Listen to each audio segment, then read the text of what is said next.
할렐루야. 춥죠? 예. 좀 죄송합니다. 사실 여름에도 그렇고 겨울에도 그렇고 앞에 있는 사람은 안 추워요. 그쵸? 근데 가만히 앉아 계신 분들이 정말 추울 것 같습니다. 그런데 그럼에도 불구하고 이 자리에 나오신 여러분들, 주님의 성령의 뜨거운 불 받아가시는 오늘 주일 예배 되시기를 주님의 이름으로 축복합니다.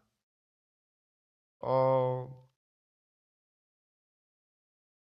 우리가 오늘 아침에 예배당에 나올 때에 참 추웠습니다. 그리고 예배당 문을 열고 나갈 때도 우리가 옷깃을 한 번쯤은 더 여며야 될 줄로 믿습니다. 겨울이 깊어지면은 자연스럽게 따뜻한 옷을 샀습니다. 저도 이렇게 막 옷을 두껍게 입는 거를 별로 좋아하지 않아요. 그런데 어제 같은 경우, 오늘 같은 경우에는 두껍게 입어야겠다라는 생각이 들었습니다. 낡고 얇은 여름 옷을로는 우리가 겨울을 날 수가 없습니다. 몸을 지키기 위해 옷을 갈아입듯 우리도 우리의 영혼을 지키기 위해서는 반드시 갈아입어야 합니다. 한 주 동안 세상에서 상처받고 지치고 먼지 묻은 마음으로 살아오다가 오늘 아침 우리는 주님 앞에 다시 서기 위해서 이 자리에 나왔습니다. 새 옷을 입기 위해서 이곳에 나왔습니다. 초기 우리 한인 이민자들을 보게 되면은 그들의 삶을 보면은 그들도 늘 새 옷을 입기를 원했습니다. 초기 이민자들은요 하와이 이민자들이었습니다. 하와이의 사탕수수 밭에서 일하는 노동자들이었습니다. 흙먼지를 뒤집어 쓰고 그리고 또 농장주들 당시에 말귀를 잘 알아듣지 못하지만 험한 말을 들어가면서 고된 노역에 시달렸습니다. 그런데 주일만큼은 교회에 나왔다고 합니다. 그리고 주일이 되면은 농장주들이 두 배, 세 배 이급을 준다 그래도 한인 노동자들은 교회에 나와서 예배를 드렸다고 합니다. 깨끗한 옷으로 꺼내 입고 그리고 특별히 한인 노동자들이 초기에 한인교회에서 입었던 옷들은 특별히 그날은 한복을 많이 입었다고 합니다. 그 옷은 단순한 외투가 아니라 남에게 자랑하고 보이기 위함이 아니라 그들도 그들의 마음 가운데 이러한 마음이 있었을 것입니다. 하나님, 오늘 저는 새 사람으로 서고 싶습니다. 어렸을 때부터 저에게 부모님이 강조한 것이 있습니다. 지금은 잘 지키지 않아요. 그런데 저희 누나는 아직도 지키고 있더라고요. 새 옷을 사면은 반드시 교회 갈 때 처음으로 입어라. 그건 단순히 내가 옷 산 것을 자랑하려라고 하는 것이 아니라, 그것은 하나님 앞에 나아갈 때 가장 깨끗한 모습으로 나아가고자 하는 우리의 마음일 것입니다. 옛사람을 버리고 새 사람을 입으라. 단순히 우리가 옷만 갈아입는 것이 아니라 그리스도인으로 살아간다라는 것은 과거에 내가 입고 있었던 누더기와 같은 그런 옷을 벗어버리고 새 사람을 입는 것입니다. 우리가 교회의 올해 표어가 바로 무엇입니까? 사랑으로 세우는 교회입니다. 이것이 바로 출발점입니다. 사랑으로 교회를 세우기 위해서는 우리가 과거의 옛사람의 모습을 벗어버리고 새 사람을 입어야 합니다. 그렇다면 우리가 벗어야 할 옛사람은 누구이고 그리고 또 우리가 입어야 할 새 사람은 누구일까요? 바로 새 사람을 입는다는 것은요, 주님이 마련해 주시는 옷을 입는다라는 것입니다. 그렇다면 옛사람은 벗는다라는 것은 어떤 것일까요? 과거의 나의 모습, 겉, 겉을 봤을 때는요, 너무나도 아름답고요, 정말 세련돼 보이고요, 그리고 또 고급진 옷을 입은 것 같아요. 그런데 자기 스스로는 알고 있습니다. 사실 내가 입고 있는 그 옷은 누더기와 같은 옷이라는 거죠. 2008년에 오바마 대통령이 대통령 후보로 나왔을 때 건 슬로건이 있습니다. We are hungry for change. 우리는 변화에 배가 고픕니다. We are ready for change. 우리는 변화할 준비가 돼 있습니다. Yes, we can. 우리는 할 수 있습니다. 당시에 저는 한국에 있었는데요. 당시에 이 서점에서 가장 많이 팔리던 책들이 있었습니다. 그것은 바로 무엇이냐면 오바마 대통령의 스피치였습니다. 스피치에 대해서. 변화를 갈망하는, 그리고 또한 변화를 기대하는 사람들을 향한 어떻게 보면 하나의 메시지였던 것 같습니다. 즉 사람들은요, 어떠한 본능적으로 이런 삶의 변화에 대한 기대를 품습니다. 변화를 포기하지 않습니다. 새해가 되면 우리가 가장 어떠한 것이 변화해야 될까? 그리고 올해는 어떤 것이 달라질 수 있을까? 그리고 우리도 꿈꾸고 있죠. 어떠한 변화를 꿈꾸는가? 변화를 이렇게 추구하지만 한 가지 바뀌지 않는 것이 있습니다. 그것은 바로 사람의 마음이 바뀌는 것이 참 힘듭니다. 성경은 인간에 대해서도요, 말할 때에 변화라는 것은 결코 쉽지 않음을 이야기하고 있습니다. 예레미야서 12장에 보면 이렇게 합니다. 구스인이 그 피부를, 표범이 그 반점을 변하게 할 수 있느냐? 할 수 있을진데 악에 익숙한 너희도 선을 행할 수 있으리라. 인종을 바꿀 수 없고 표범의 무늬도 지을 수 없고 죄악에 익숙해진 인간이 스스로 선해지는 것은 결코 쉽지 않다라는 것이죠. 그러나 사람이 변한다라는 건 쉽지 않습니다. 그리고 나이가 들면 들수록 더 변하지 않는다라는 것이 많은 사람들의 경험에서 나오는 증언입니다. 그런데 오늘 우리가 읽은 성경은 놀라운 소식을 하나 전합니다. 그것은 바로 무엇이냐? 인간이 변할 수 있다라는 것입니다. 어떻게 가능할까요? 어떻게 변할 수 있을까요? 어떻게 새 사람이 될 수 있을까요? 첫 번째, 우리가 변화하기 위해서 주님이 우리에게 허락하시는 새 옷을 입기 위해서는 옛사람의 모습을 우리는 알아야 합니다. 새 옷이 있습니다. 새 옷을 샀어요. 그런데 속에는요, 아주 낡고 냄새나고 아주 오래된 옷이에요. 그런데 새 옷을 아무리 입었다 한들 그 속은요, 낡아 있는 거죠. 그렇기 위해서는 우리가 이 속에 있는 옷을 벗어버리고 그것도 새 옷으로 바꿔야 합니다. 그러기 위해서는 내가 어떤 옷을 입고 있는지 우리의 현실을 바라봐야 된다라는 것입니다. 이것이 바로 변화의 시작이라는 것이죠. 나의 상태는 어떤지 모르고 내가 어떠한 삶을 살아가고 있는지에 대해서 자기 진단을 하지 않고 단순히 변화만 꿈꾼다면은 결코 변할 수 없는 것이죠. 바울은 옛사람의 모습에 대해서 세 가지로 얘기합니다. 첫 번째로는요, 허망이 없는 사람입니다. 17절의 말씀을 보면 이렇게 합니다. 이제부터 너희는 이방인이 그 마음에 허망한 것으로 행한가 같이 행하지 말라.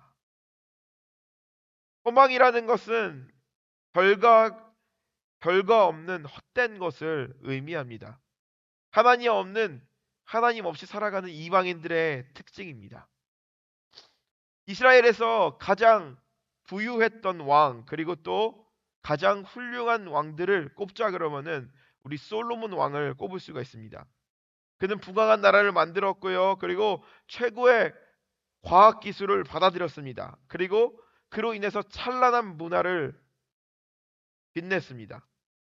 그런데 그가 한 가지 했던 실수 중에 하나는 바로 무엇이냐면은 이방의 과학 기술과 문화와 관습을 받아들입니다.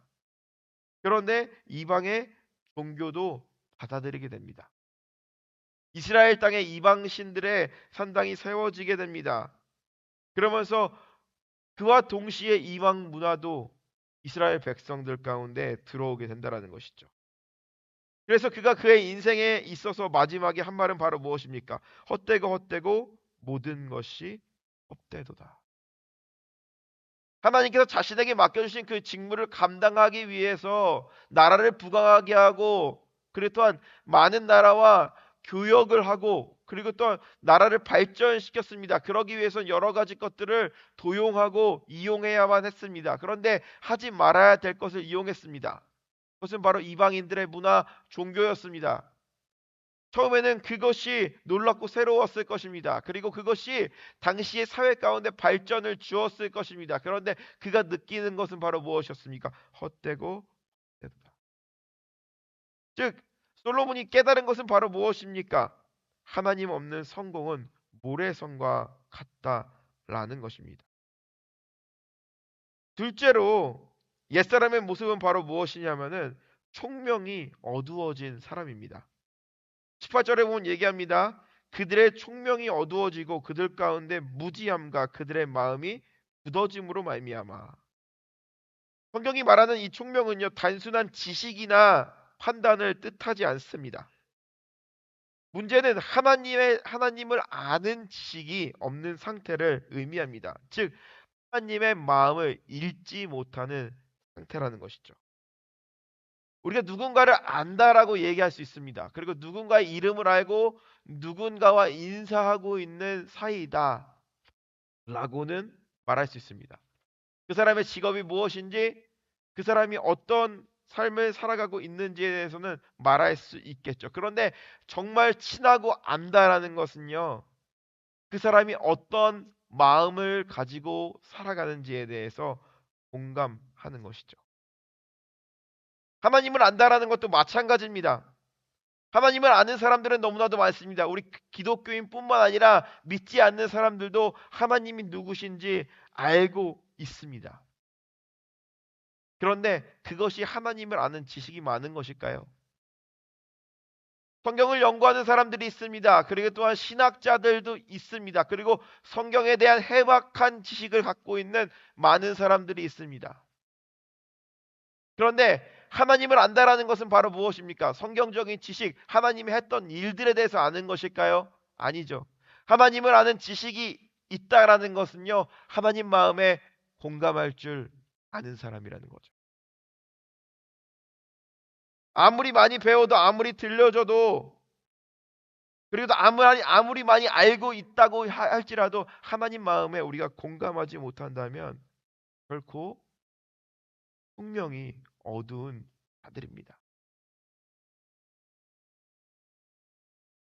우리가 성경에 보게 되면은 니고데모와 예수님과의 대화를 한번 볼 필요가 있습니다. 니고데모는요, 당시에 최고의 지성인이었습니다.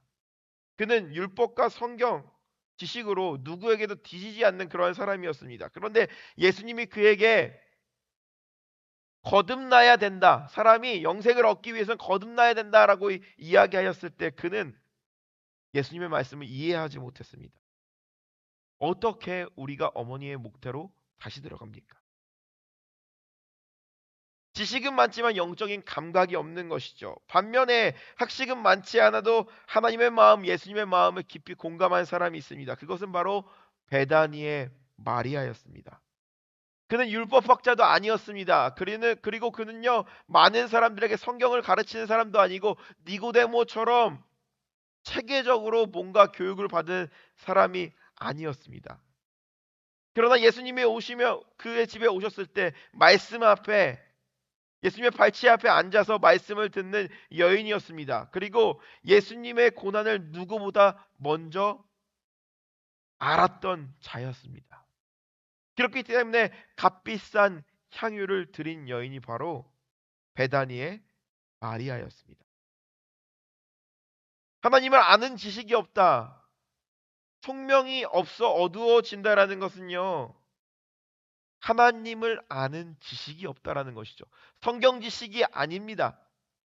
우리가 알고 있는 교회의 전통을 말하는 것이 아닙니다. 하나님의 마음을 공감할 수 있는가라는 것이죠. 즉, 영적인 무지를 의미하는 것입니다. 하나님을 안다라는 것은 바로 어떠한 것입니까? 하나님 마음에 공감하는 것입니다. 어떠한 상황 가운데 내가 삶을 살아가고 있는데 내가 인생을 살아가고 있습니다. 중요한 선택을 해야 됩니다. 그런데 하나님의 마음을 아는 사람은 내가 이것을 선택하고 이렇게 살아갔을 때 하나님이 과연 기뻐하실까에 대해서 판단하는 것입니다. 그런데 반면에 성경에 대해서 너무나도 많이 알고요, 그리고 또 니고데모처럼 체계적으로 성경을 배운 사람입니다. 그런데 내가 하고 싶은 것이 있습니다. 그런데 그 마음 가운데 하나님께서 그에게 마음을 주십니다. 그렇게 하면 안 된다. 하나님의 마음을 우리에게 끊임없이 관철시키시고 공감시키십니다. 그런데 그 말을 듣지 않는 것입니다. 하나님의 마음에 공감이 가지 않는 겁니다. 나의 뜻대로 하는 것입니다. 듣기 싫은 거죠. 스스로 총명함을 거부하는 것을 의미합니다. 대체로 대체로 대체로 하나님의 생명에서 떠난 사람을 또 말하고 있습니다. 18절에서 19절에 보면 얘기합니다. 그들의 마음이 굳어짐으로 말미암아 하나님의 생명이 떠나 있도다. 그들의 감각 없는 자가 되어 자신을 방탕에 방임하며. 성경에서는요, 하나님을 모르는 상태를 영적인 죽음이라고 말합니다. 마음이 굳어져 영적인 반응이 없는 것이죠. 쉽게 말하면요, 우리가 시체를 봤을 때 시체는 웃지도 않고 그리고 울지도 않습니다. 말씀에도 성령에도 반응하지 않는 것입니다. 가론 유다처럼 사울처럼 영적인 감각을 상실한 채 탐욕에 자신을 방임하는 삶. 이것이 우리가 버려야 할 옛사람의 누덕이라는 것이죠. 여러분 혹시 영적인 감각을 잃고 자기 포기의 삶을 살아가고 있는지 성경은 우리에게 질문하고 있습니다. 우리가 성경이 말하는 옛사람의 실체를 직시할 때 비로소 우리에게 변화가 시작된다라는 것이죠. 옛사람의 누더기와 같은 거추장스러운 모습들을 벗어버리고 하나님이 지어주신 새 옷을 입어야 한다라는 것입니다. 그렇다면 우리가 입어야 할 새 사람은 구체적으로 어떠한 모습일까요? 한마디로 정의하자면은 하나님께서 우리에게 허락하시는 새 옷은요, 하나님을 닮아가는 사람이 되는 것입니다. 창세기 1장에 보면 아주 흥미로운 표현이 나옵니다. 하나님께서 식물과 동물을 지으실 때마다 이렇게 말씀하시죠. 그 종류대로 지으셨다라는 것이죠. 새는 새답게, 물고기는 물고기답게, 호랑이는 호랑이답게 지으십니다. 그런데 사람을 창조하실 때는요, 그 공식이 깨져버립니다. 인간을 창조하실 때 하나님께서는요, 어떻게 만드십니까? 자신의 형상에 따라. 하나님의 형상에 따라 우리를 만들었다라고 합니다. 이것은 무엇을 의미합니까? 인간의 본질은요, 인간의 사회의 기준에 있는 것이 아니라 하나님께 있다라는 것입니다. 그러므로 우리가 새 사람이 된다라는 것은요, 어떤 새로운 종이 된다라는 것이 아니라 죄로 인하여서 일그러지고 파괴되었던 본래의 나의 모습을 회복하는 것입니다. 그런데 우리가 오해하지 마시기 바랍니다. 본래의 나의 모습을 회복한다고 했을 때는 내가 세상적으로 잘 나갔을 때 가장 건강하고 아름다웠을 때 모습을 말하는 것이 아닙니다. 그것은 자신의 육체의 전성기에 불과합니다. 영적인 본질이 아니죠. 성경이 말하는 본래의 모습은 바로 무엇입니까? 24절에 명확하게 기록되어 있습니다. 하나님을 따라 의와 진리의 거룩함으로 지으심을 받은 새 사람이 되라. 새 사람은 나의 욕망을 채우는 사람이 아니라 하나님의 의를 갈망하는 사람입니다. 세상의 소문이 아니라 하나님의 진리의 말씀을 붙드는 사람입니다. 세속의 거센 유혹 속에서도 하나님을 닮은 거룩함의 향기를 지녀가는 사람입니다. 예수님께서는 십자가를 앞에 두고 제자들을 위해서 이렇게 기도하셨습니다. 그들을 진리로 거룩하게 하옵소서. 아버지의 말씀이 진리니이다. 이 거룩한 변화를 예수님께서는 기대하셨습니다. 그리고 그들이 새 옷을 입기를 원했습니다. 그 새 옷을 입는 그 모습은 그들의 삶 속에서 가장 아름다운 때가 아니라 우리 안에 깨어졌던 하나님의 형상을 회복하는 것입니다. 바라옵기는 우리가 정말 예수 그리스도 안에서 새로운 피조물이 되시기를 주님의 이름으로 간절히 축원합니다. 내 인생의 가장 화려했던 대로 들어가는 것이 아니라 하나님이 우리를 창조하셨을 때에 하나님의 모습을 닮은 그 인간의 모습으로 나아가시는 저와 여러분들의 되시기를 주님의 이름으로 간절히 축원합니다. 그러면 우리가 어떻게 새 옷을 입을 수 있을까요? 이 변화에 대해서 구체적으로 우리는 무엇을 해야 될 것인지 21절에 보면 얘기합니다. 진리가 예수 안에 있는 것 같이 너희가 참으로 그에게서 듣고 또한 그 안에서 가르침을 받을진대. 여기서는 변화에 대해서 두 가지에 대해서 이야기하고 있습니다. 하나는 들어야 하고요. 하나는 배워야 한다라는 것이죠. 누구에게요? 바로 진리 자체이신 예수 그리스도에게 배워야 한다라는 것이죠. 첫 번째로 우리는 예수님의 음성을 들어야 합니다. 성경이 말하는 듣는다라는 것은요, 단순히 고막에 스치는, 우리의 귀에 스치는 정보를 말하는 것이 아닙니다.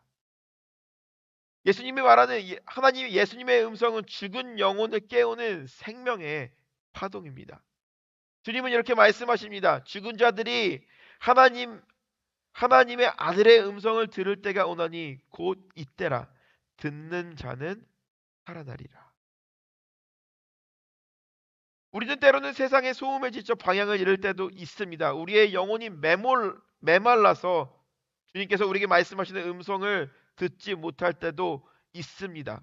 그런데 우리가 말씀을 읽다가 혹은 기도를 하다가 우리의 가슴이 뜨거워질 때가 있습니다. 그리고 우리의 영적인 심장이 다시 뛸 때가 있습니다. 주님께서 우리에게 말씀하시는 것입니다.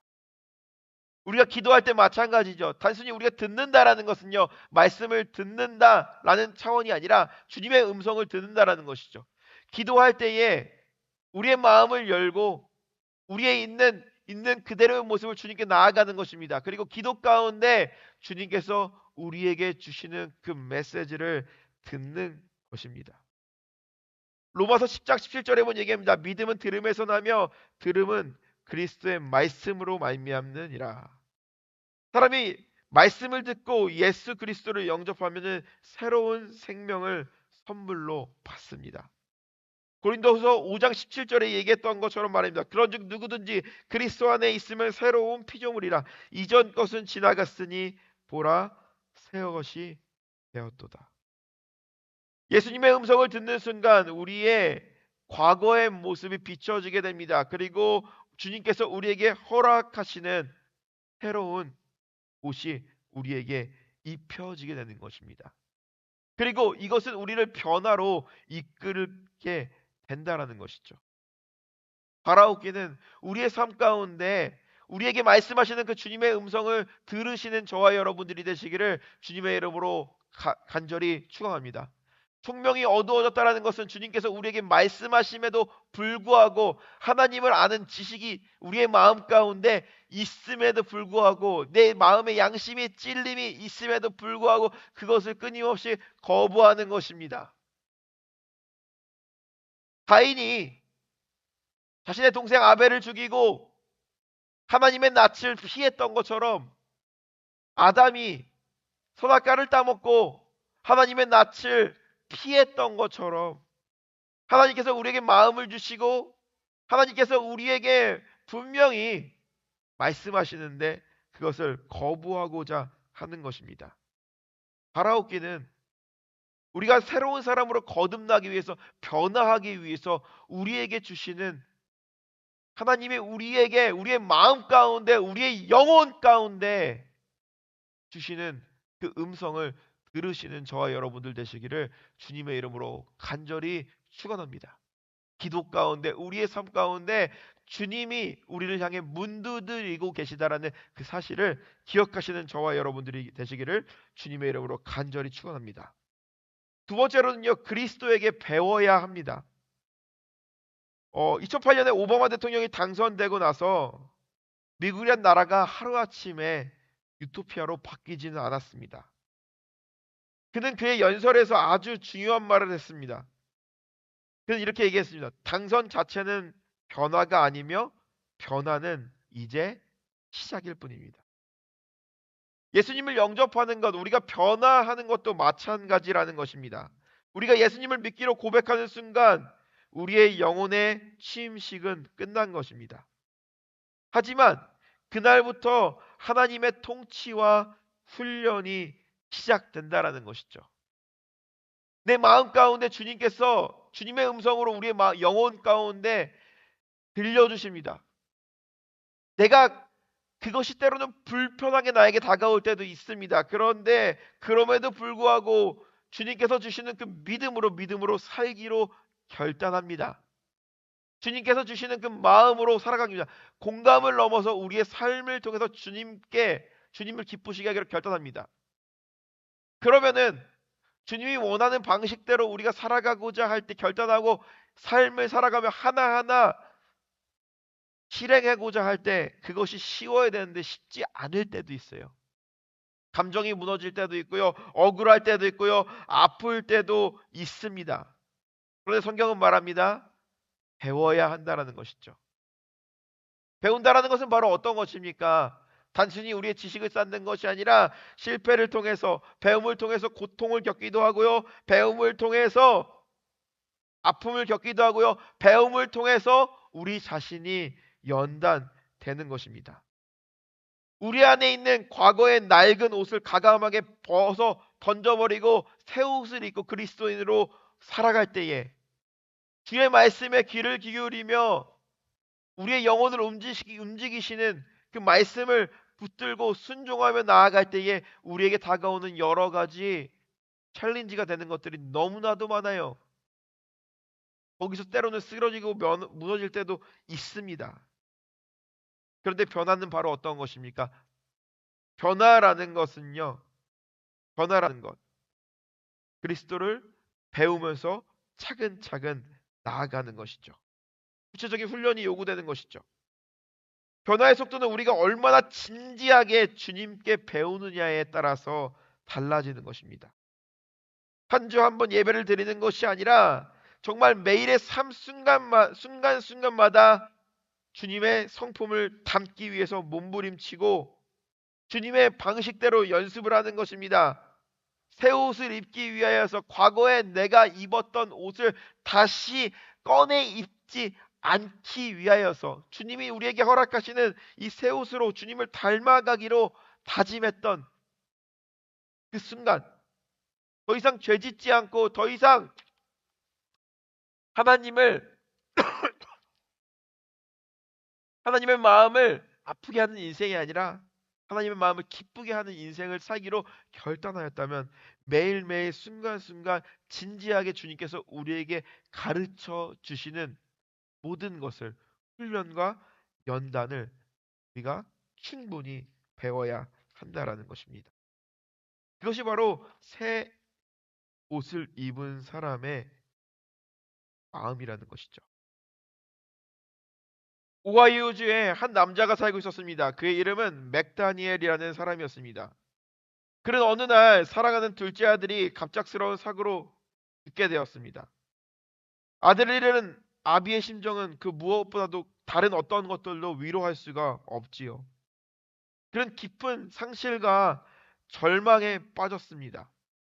마치 낡고 어두운 옷을 입은 것처럼 괴로워하며 살았습니다. 그런데 그는 어느 날 다시 주님 앞에 무릎을 꿇었습니다. 자신의 힘으로는 이 슬픔의 옷을 벗을 수 없음을 고백하며 예수 그리스도를 다시 삶의 주인으로 모시기로 마음먹었습니다. 그때 그에게 놀라운 변화가 일어났습니다. 그의 삶 가운데 위대한 일이 일어났습니다. 그것은 바로 예수님께서 그의 마음을 만져주신 것입니다. 그리고 다시 그는요, 자신의 삶의 주인으로 예수 그리스도를 모셨습니다. 그때 슬픔의 누더기와 같은 그런 옷들이 벗겨지고 하늘의 평안이 그에게 찾아왔다고 합니다. 그러면서 그때 터져나온 고백이 우리가 잘 알고 있는 찬송가입니다. 주 예수 내 맘에 들어와 계시는 변하여 새 사람 되고 내가 늘 바라던 참빛을 찾음도 주 예수 내 맘에 오심. 그가 했던 기도가요 찬송가가 된 것이죠. 여러분, 근데 이러한 고백과 그리고 또 이러한 기적이요 이 사람에게만 나타나는 것이 아닙니다.